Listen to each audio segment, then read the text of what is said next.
What is going on, guys? Welcome back to a brand new video. Today we are going to be looking at Tabnine. Tabnine is an AI assistant. It's primarily used in programming and it is a Visual Studio Code extension. Now, I didn't know about this. It came out in 2018, so I'm sure this is old news and I'm behind as always. But today we're going to be going over it in case you haven't heard of it either, and we're going to see what it can do. Now, I already have it installed, but to install Tabnine, we're just going to go over to our extensions.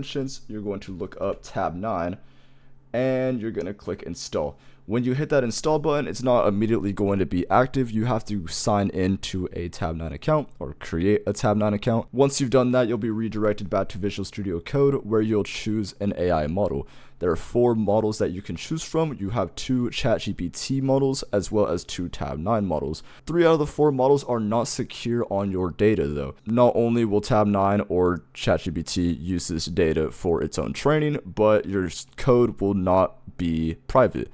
It will be public. Tabnine provides a mode called Tabnine Protected, and this allows your code to not be shared. It is a little bit of a slower model, but if you're working in a company where you don't want all of your code to be open source, this might be what you should use, if you're even allowed to use an AI companion for your code. Anyways, after you downloaded Tabnine, we can go into some code and see how it works. I have a very simple linked list program here, but it's missing something. It's missing its reversal. Now, we implemented a reversal in one of our previous videos, and it's quite easy, but I don't want to implement it every time I make a linked list, you know? So we're going to have Tabnine put in our implementation and see if it actually works. To access Tabnine, we're going to go over to our sidebar, and you'll see that you have a new icon, Tabnine AI. We can click on it and we have some options here: explain code, generate tests, write doc strings, fix code, or onboard to the new project. Oh, this is just onboarding. I never actually read these things. I just kind of use the AI. If you're still confused on how to use Tabnine after this video, which I really hope you're not, you can use this onboarding and they'll tell you all the ins and outs. So the cool thing about Tabnine, since it's an integrated extension in your IDE, it will read your code that you have in the page that you're viewing. What does suck that I found is if you do have another file, let's say I'm in tekintertutorial.py, it's not going to read the stuff that's in linkedlist.cpp. So you have to make sure you're on the correct page that you want it to be evaluating. I'm going to be in linkedlist.cpp. I'm going to go back to Tabnine and I'm going to say implement a reverse function for this linked list. It's going to create a reversal function. I'm going to go to some white space in here, maybe right here, and I'm going to just click insert. Bang. Now that we have our reverse function in place, let's test it out. I'm going to run. Right now we have an empty linked list, but let's add some numbers to it. Let's add a 15. Let's add a 32. Let's add a 68.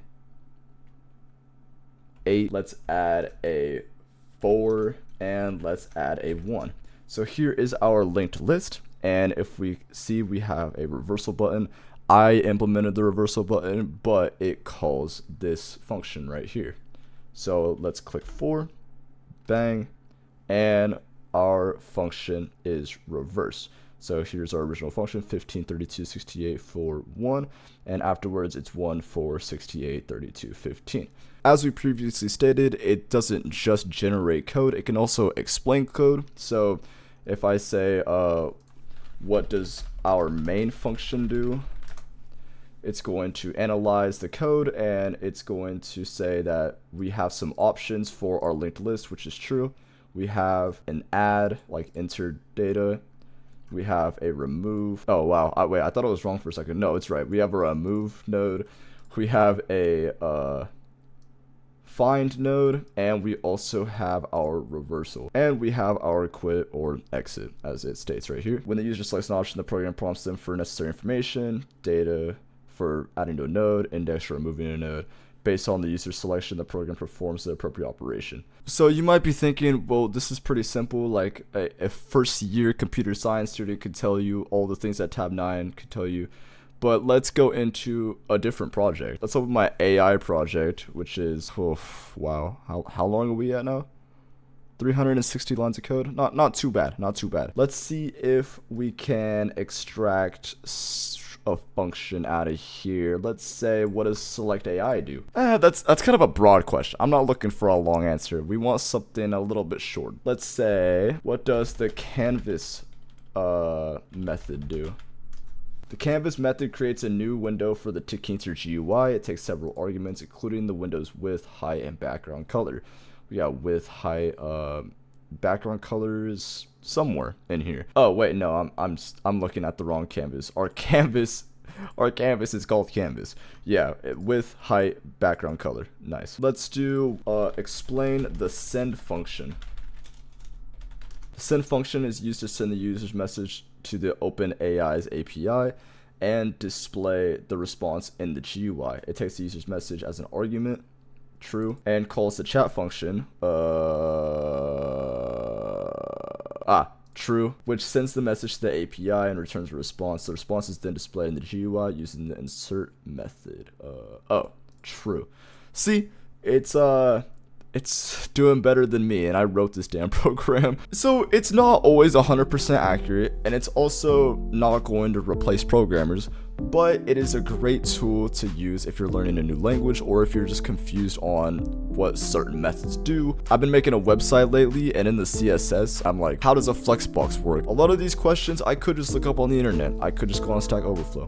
But when Tabnine is right there, it's just much quicker. And programmers are all about efficiency. So I hope you guys enjoyed today's video. If you've heard of Tabnine, or if you have any bad opinions on it or good opinions, let me know down in the comments down below. While researching Tabnine, I've also encountered Obsidian, which I've never used, but I hope to use that on my next project, mobile development, and kind of compare and contrast the AI models. If you have any opinions on Obsidian or Tabnine or a different AI model, let me know down in the comments below. I wish you all luck in your programming, and as always, have a great day. Peace out.